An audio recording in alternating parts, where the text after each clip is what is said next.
Hello viewers and welcome back to NATO Plays Minecraft. It has been quite a while since I've done a Minecraft video, so without further ado, let's get on with this. So one of the biggest changes so far is that I have flattened out this part of the mountain. However, something I'll go into in a minute is I'm basically not sure what to do about the Moon Palace.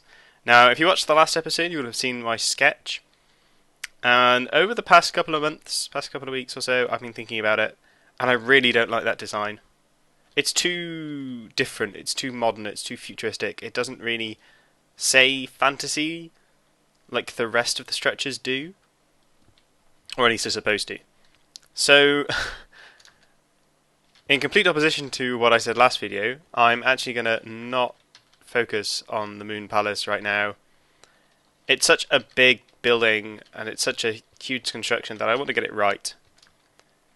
It's going to be even bigger than the Hall of Artificers in the end of the day, and it's going to be a much more visible structure.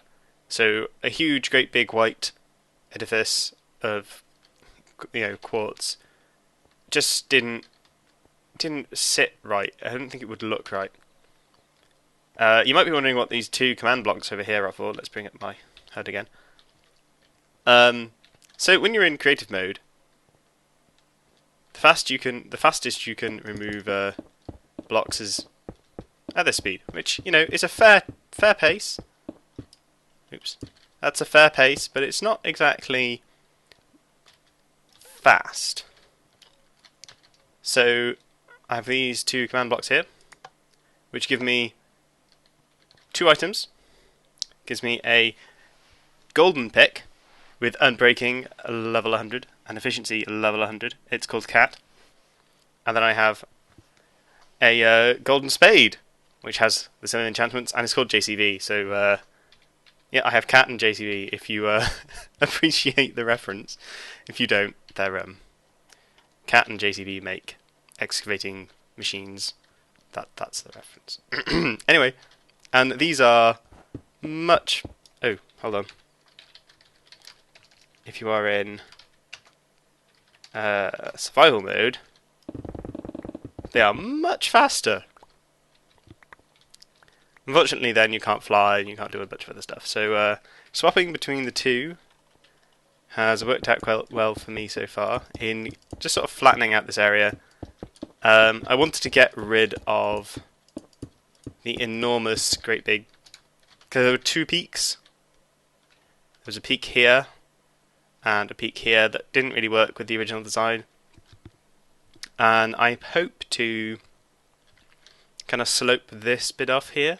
So this whole section here I hope to slope down a bit more to match the other side a bit more. I've no idea what the Moon Palace is going to look like now. I've had a thought about kind of a more fantasy-ish, a more castle-like structure. But the more I think about it, the more I don't like that idea.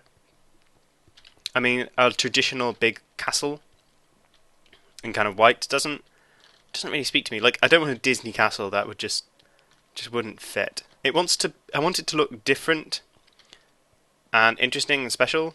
I just noticed something wrong there. I want it to look different and interesting and special, but not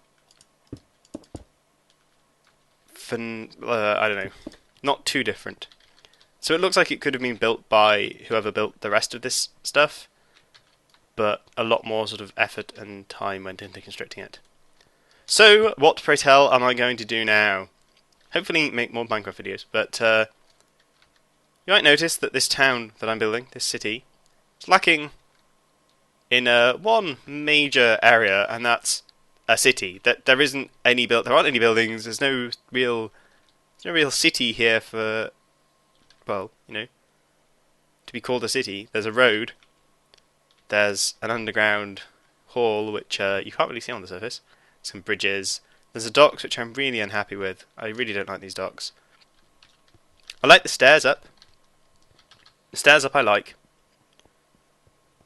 But especially from this end, I like this side. With these sort of stone slabs making a progression downwards. and then when you invert it, it doesn't look kind of intimidating. It just kind of works. But yeah, I think it's the fact that they're all just this spruce wood. I mean, I've tried putting bits of dark wood here and there, but it just didn't really work. I tried like making it look like different planks were used, different trees were used to make the planks. But so that's going to need some attention. Something that's changed is I am on the new snapshot, which has some interesting culling in it, some interesting frame rate mechanics, or not mechanics really, optimizations. You may have noticed that when I was standing up in the air up here, you see where my cursor is, you can see daylight down there. But as I get closer, it loads in the cave. That's the active culling at play there, which just makes the frame rate a lot smoother and nicer. I mean, right now, while I'm recording, my frame rate is 60 because I have it locked to 60. So that's not really a a fair comparison, but oh well. So what are we going to do today? Today, I wanted to start construction on a tavern type building, because you know all places, all cities need a pub, need a tavern. Now we've got a small tavern on the other side of the bridge, which is more. I mean, it's our starter house, and it's relatively nice. The design is quite uniform almost. I wouldn't say it's simple, but the colours are very monotonous.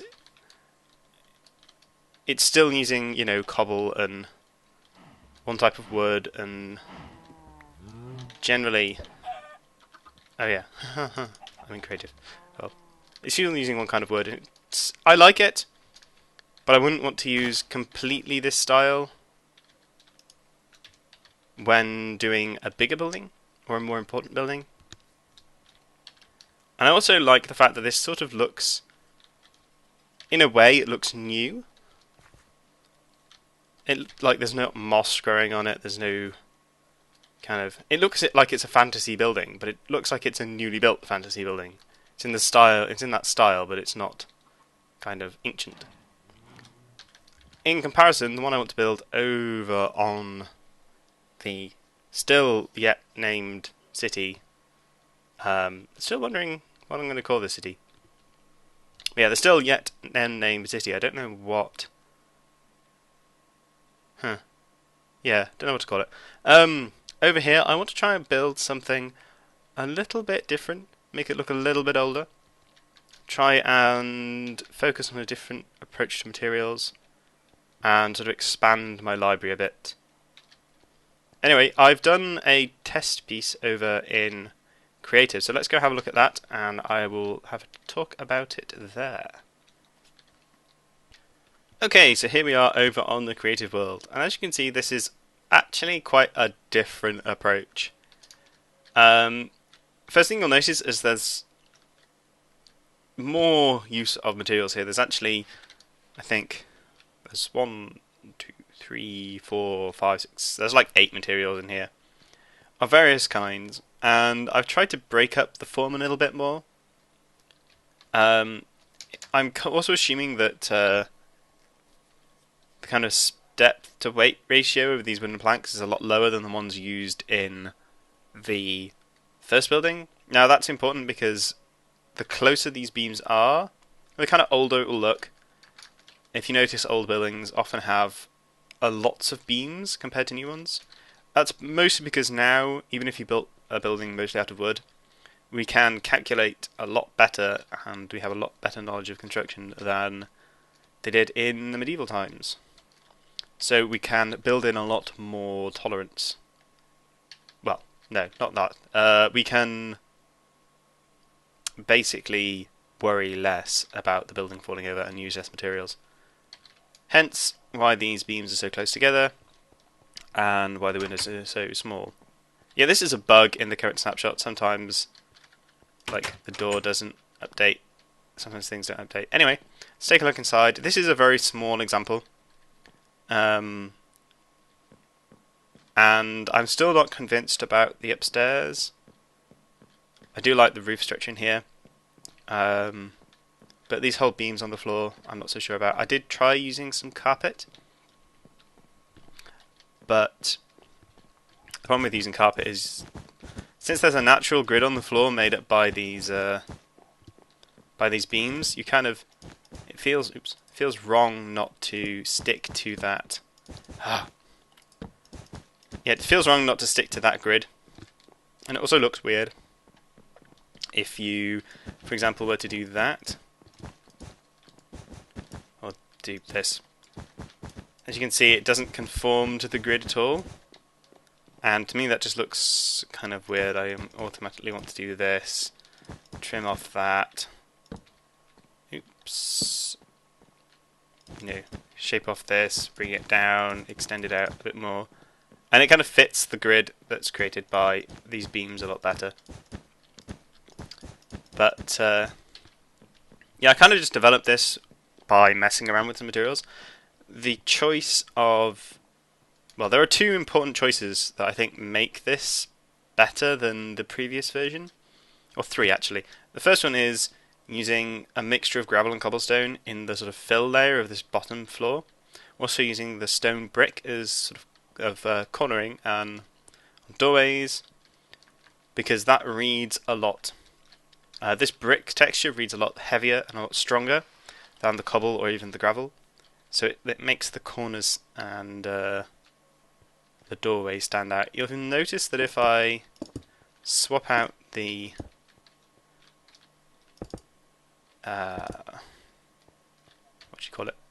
cracked brick just for standard, it makes it read a lot stronger, but you kind of lose that old sense that I liked. Mossy stone brick. You can replace it with mossy stone brick, which does make it look even older. But the problem with that is it almost makes it look too old. It looks neglected, which is not what I want. I don't want it to look neglected, I just want it to look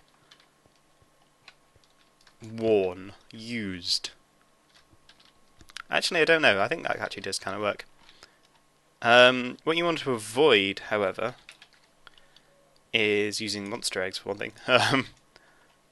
What you want to avoid is having it be too noisy. One thing I noticed that if you use too much cracked brick, especially in sort of regions like this block here when it's next to cobblestone, that line between the two gets blurred and it loses the definition. Like if I were to replace that one, that far edge, you can see it again on here, on this side, that edge is kind of lost. You need the hard edge of the standard stone brick rather than the cracked to pull out the variation between the two. In a corner like this, because there's a stone brick here, that's not too bad. It's the same as there. This is not great. I would be encouraged to replace that with a piece of gravel. One thing I did try was using andesite as well, and throwing some andesite in there. Oops. Let's put a piece of, where's gravel? Gravel. Just gravel in there as well. And the problem with andesite is that as much as I like it, it isn't different enough to be noteworthy compared to the gravel or the cobblestone. It just kind of blends in too much. It removes the contrast rather than adding to it. If you have lots of things, like if I put a cobblestone piece and an andesite and a gravel, it becomes difficult to tell them apart, especially at distance. I mean, you can tell them apart, but the edges blur. It's very similar to, as I was saying, with the cobblestone and this cracked stone brick. At distance, they kind of, the barrier, the point where it changes from one to the other gets blurred a lot more than, oops, a cobblestone and stone brick.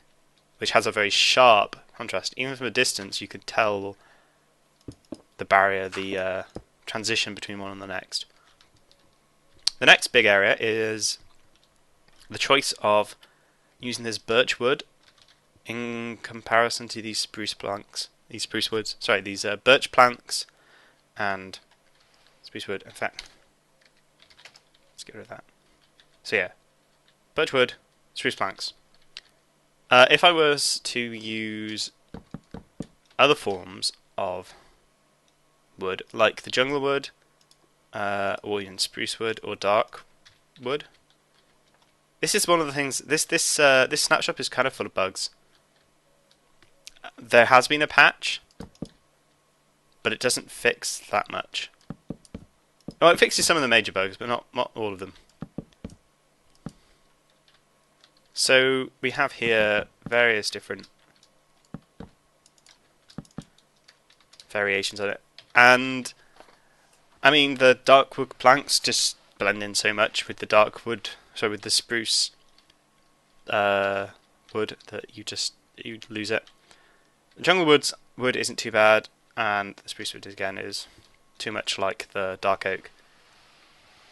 But the whiteness, just the kind of almost pure white nature of the birch, really makes those window sections pop out. I mean, previously, or in the pre-Tudor period. Oh no, in the Tudor period, yeah. In the UK, this sort of, where I have the birch here, that would be a kind of lime rendering. Sort of a dirty white, and then you would have these oak or ash, possibly, beams. You see them these days painted white and black and very high contrast. Now that was actually the Victorians who went round and decided that they looked better. So a lot of the a lot of the Tudor buildings in the UK that you'll see, the classic black and white buildings, they weren't really black and white, they were two shades of brown. But the effect is very similar to here. It's just less contrasted. I mean, you could simulate that sort of Victoriana feel using, like, oops, so I'm going to time set 0. Using like wools or even coal and again, well, there's not very many. I mean, you could use quartz, but quartz isn't quite a right feel. So yeah, you also have. I've used darkwood slabs on the roof stretcher, and it works quite well. I'm relatively happy with this design. Oh yeah, sorry, I missed one. One of the last things I decided to do was switch out the standard glass pane for a light grey stained pane even. Well, that's because if I just do that just doesn't work. The contrast of this glass pane is so high that your eye is completely drawn to those windows. And to me, it kind of immediately breaks kind of the facade, because you focus so heavily on those windows and nowhere else. Whereas if they're slightly more muted, you focus more on the general form and structure than focusing on those windows. I tried. Let's take a look at some black, or just a flat grey rather than light grey. These were too dark, I think. Yeah, they made it so that you couldn't see the windows. It looked like there was nothing there at a distance. The light grey just desaturates what's behind it a little bit, makes it more obvious. I think, if I remember correctly, the black was very similar. While it did do a job of desaturating the background, you lost a lot of the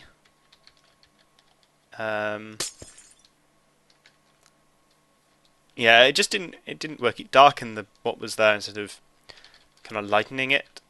And the problem with that is when you're at quite a perpendicular angle, you can't see that the windows are there. Whereas with the light ones, you can, because while the space behind might be quite dark, with the black ones, it just gets darker and you don't see any details, so there doesn't seem like there's anything there. It just looks like the interior is dark. Whereas with the light grey ones, not only does the little frame pop out a lot more, it lightens the inside, and it clearly shows that there's something there. Anyway, this is the current design.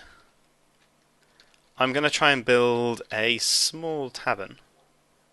Well, actually, it's probably going to be quite a large tavern in this form. The problem with using 1x1 blocks is that they do exactly that. They're 1x1.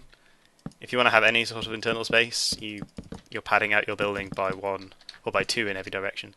So, I mean, this is just a 3x4 space, but you need a 5x6 is it 6? Yeah, 5x6 footprint just to get that internal space. So buildings in Minecraft end up being enormous comparative to their sort of internal use. Oops.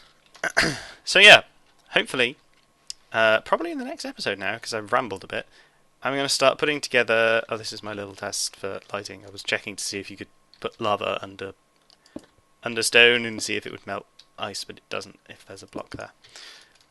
Anyway, as I was saying, yeah, so hopefully next episode we're going to start putting together this tavern building. I'm going to talk a little bit more about scaling and trying to work out exactly the scale that I want this building to be. I kind of think I want sort of 6 rooms upstairs that are about 5x6. I'm not going to sort of plan it out on a spreadsheet or draw it out or anything. I'm going to be a bit freeform about it, but I know I want about 6 rooms, about the same size, on 2 floors, and see what the footprint turns out to be to define the ground floor. The ground floor with this sort of design tends to be a bit smaller, but that's okay because I can use that to make a sort of bar area, and yeah. Anyway, thank you very much for watching. I hope you enjoyed, and hopefully in the next couple of months I'm going to do a fair few more Minecraft videos. I hope to start a series about older games, or it's going to be called Have You Played? And I want to take a look at games that I think are either underrated or have been forgotten about or are so good that they deserve to be looked at again. And it probably will have a focus towards older games. Now, this doesn't necessarily mean that they're going to be all excellent, amazing games that you immediately want to go out and play. It just means that they're kind of notable or interesting, or kind of, I feel like they deserve attention. Anyway, thank you very much for watching, and I hope you enjoyed, and I will see you next time. Goodbye.